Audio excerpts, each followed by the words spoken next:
Hey guys, welcome back. 1776 or bust. So let's have a conversation about this guy right here, the FN 509 MRD. Now, I did a tabletop of this several months ago and I never did any follow up whatsoever.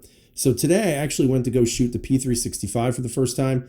So because I had such a fun experience shooting the P320 RXP, I figured why not? Let me go back out. Let me take the 509 with me. Let me try to zero in that red dot a little bit and see what I can do with it. Honestly, this is the least shot handgun that I own right now. After today, this gun only has about 525, 550 rounds. That's it. So unfortunately, this gun has not been getting a lot of use. So I decided to take it out today, shot it, and I've got a couple of things I'm going to say that are positive, a couple of things that I'm going to say about this gun that are negative, and I'll let you judge and you be the jury as to whether or not you'd want to buy this handgun. So the complaints that I have are pretty small. They're actually not that big a deal, maybe, but maybe not. So the first thing that I'm going to mention is the trigger. I hate the god-awful hinge trigger on these guns. Same thing with the M&Ps. I just am not a fan. Now, for you, it might work, and you might really enjoy it. And if that's the case, then God bless you. And I hope you have many, many fun stories to talk about with your hinge triggers. However, I don't like them. So as a result, I did put the Apex trigger in there, and you guys can see that right there. Just an amazing upgrade. It makes this gun even better. Really nice take up. As a matter of fact, I'll show you really quick here. And the gun is unloaded, but you can see there's your take up. So it didn't really shorten it up too much. So you do have a little bit of a lengthy take up, but there's your break, nice and short, 90 degrees. And then there's your reset. Super short, not super tactile, but definitely short. And it just makes the gun even better, at least in my opinion. Now, the second complaint I have is something that I think is a little bit more serious than the trigger shape. And that's going to be the issue that they were having with their striker pins. Now, there have been reports that the striker pins have been breaking when people shoot them, dry fire them, you name it. So as a result, I also put an Apex striker pin in here as well because I didn't want to have any issues with that. So right off the bat, I would say those are the two somewhat small negatives to the handgun. But then I'm going to talk about probably what I think is the biggest negative of this handgun overall. And that's going to be the price. So the 509 MRD, you can find them anywhere. And I actually saw one today, probably about a half hour ago, that's had no bids on it on one of the online gun sites. And of course, that would be $550. So for $549 and change, you might be able to win that gun. However, as you look at it, it goes anywhere from $550 all the way up to $700 and change because now they have the MRDs with the optic ready and all FDE. So if you want to spend the extra $200, you can get a nice brown one as opposed to a black one. So to me, that's probably the biggest issue that I've had with this handgun because honestly, with a crowded market, I don't necessarily think that paying $650, $700 for an MRD is worth it. Do I think it's a really good gun? Yes. Do I think their optic system is pretty decent? Yes, although there is maybe a slight flaw. Again, this might just be my experience and I'm not sure. So I'm going to say the final complaint I have is the mounting system. So they claim that these are self-locking screws, basically, or self-locking threads on their screws. So of course I read the manual. I made sure I used the right screws, the right mounting plate, you name it. And this is my 508T. Now I put 300 rounds through this gun today. And at the end of the day, you can see, hopefully you can see this, but this little guy is actually loose. So now I've got to retighten it down. So they say you don't have to have thread lock on there because of those self-locking threads on their screws, but that's not been my experience. My experience was after 300 rounds, this thing came loose and it was tightened down pretty good. So I'm not sure why that happened. Do I think it's a deal killer? No, absolutely not. I will be putting thread lock on these, but I felt at the end of the day, I was pretty well on target with the dot.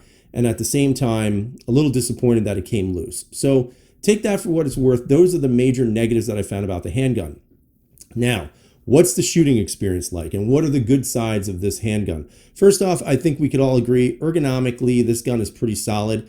I've always said that to me, this gun feels as similar to me in regards to the M&P. Now, what I mean by that is that the M&P 2.0s, the ergonomics to that is about the same as the 509. Now, there are probably a little bit of a slight difference. The 509 feels a little thicker in the grip, but nonetheless, it is almost an identical match to the actual M&P. And I thought that was kind of interesting because the M&P is a really good gun to shoot. It's really ergonomic, really good gun-friendly handgun to own. and the 509 feels very similar to that. So if you do like the M&Ps, you might want to consider this handgun.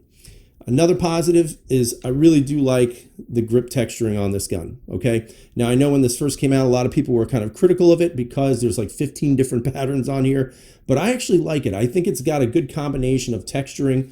It's not overly aggressive, but it's aggressive enough. Again, the range was pretty warm today, so I was worried that my hands were going to get a little bit sweaty, thus the gun would be slipping, and I had no slipping at all of the handgun. Again, you have 3 different texturings. You kind of have like this dot texturing right here. You have this little rougher, kind of almost like an M&P type, and then on the back, like almost, I guess you could say square/diamonds, very similar to a P10C.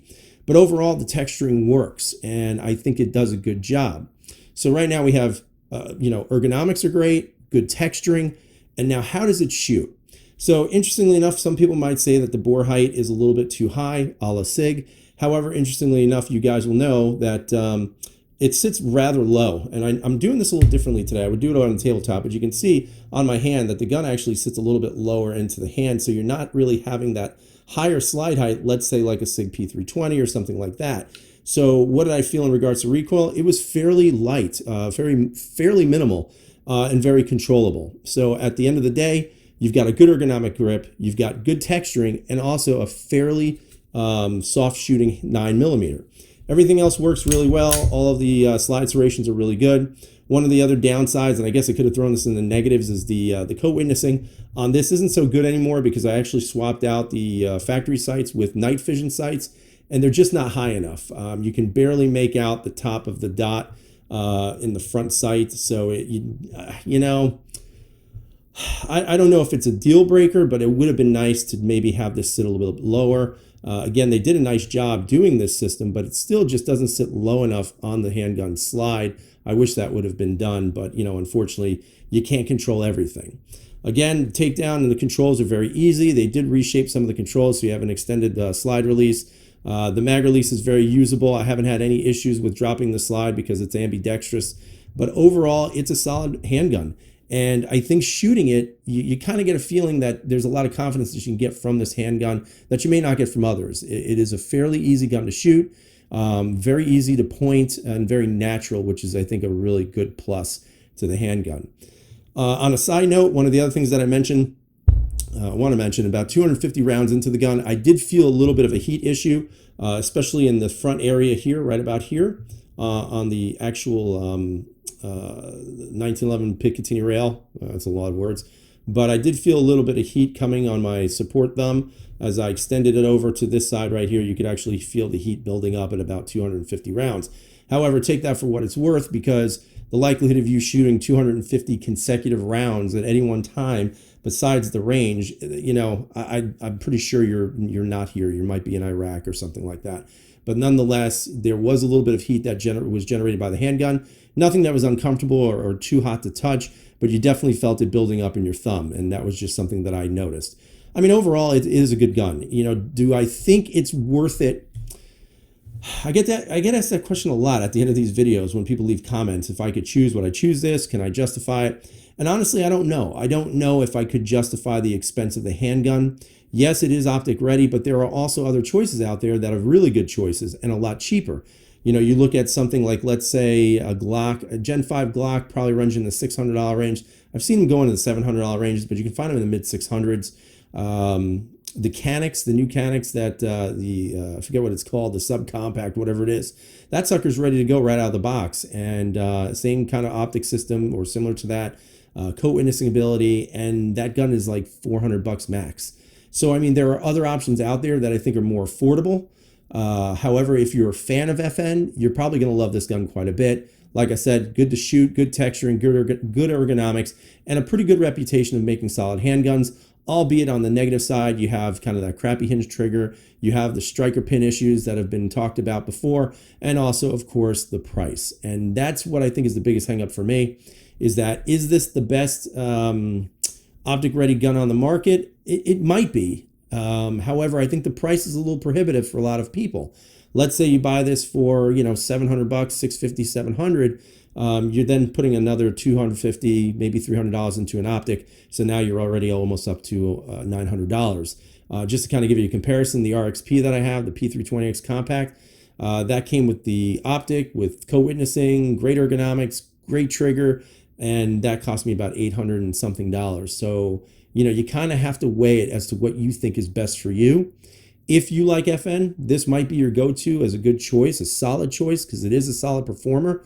But at the same time, if money is an issue for you and you're a little money conscious, I'd probably stay away from this and go with something a little bit cheaper. But leave comments down below. I'd love to hear what you guys have to say. I mean, overall, the shooting experience was great. It was fun to actually take out another optic-ready handgun and to see what I could do with it. But overall, do I think it's a good gun? Yes. Do I think it's necessarily should be on the top of your list as a choice? Probably not. Maybe mid-tier around there. But that's just my choice. That's my expectations. Those are my experiences. So again, chime down below. Thumbs up. Subscribe if you haven't. And again, guys, as always, have a great night. Stay safe. And freedom is never free.